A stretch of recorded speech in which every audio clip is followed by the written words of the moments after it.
मन और चाह समर्पित करने वाला ही शरणागत कहा जाता है।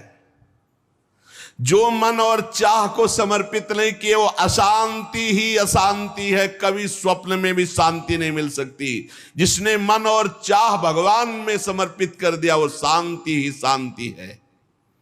इसीलिए मीराबाई उच्च स्वर से कहती, मेरे तो गिरधर गोपाल दूसरो न कोई, गिरधर के सिवा मेरा कोई नहीं है। अब कहा जाए, गिरधर ही हमारे सब कुछ है।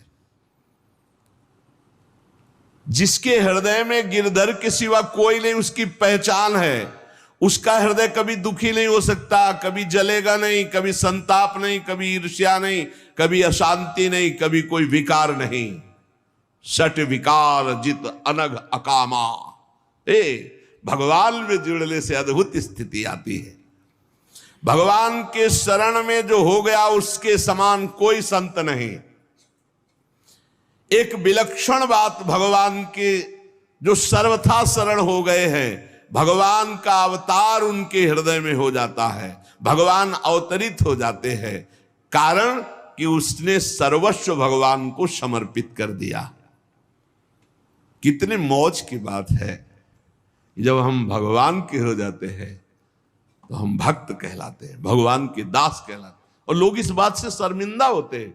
जैसे तिलक लगा है, कंठी लगाए, तो बोले बहुत बेइज्जती होती है, उपहास करते हैं लोग। तो उनका क्या कहते हैं, बोले बड़ा भगवान का भगत बनता है। यार ये बेइज्जती की बात है। इससे बड़ी इज्जत और कौन दे सकता है?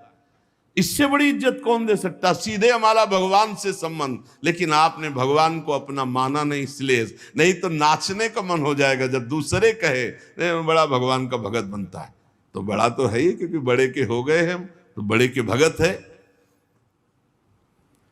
भगवान से अपनापन, भगवान को समर्पित हो जाने का कितना बड़ा महत्व है।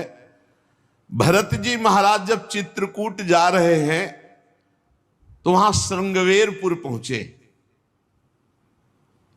जब मिलने के लिए निषादराज गुह आया, सामने प्रणाम किया माताओं को, तो जब परिचय जाना कि हमारे प्राणाराध्य लालजू की सेवा में, रामजू की सेवा में रहा, ऐसा ऐसा, तो जैसे लखन लाल को देखती हैं ऐसे प्यार दुलार कर रही माता कौशल्या, सुमित्रा जी कैसे प्यार कर रही है निषाद राज को, जैसे लखन लाल से का दुलार। क्यों? केवल भगवत संबंध से, हृदय से लगाकर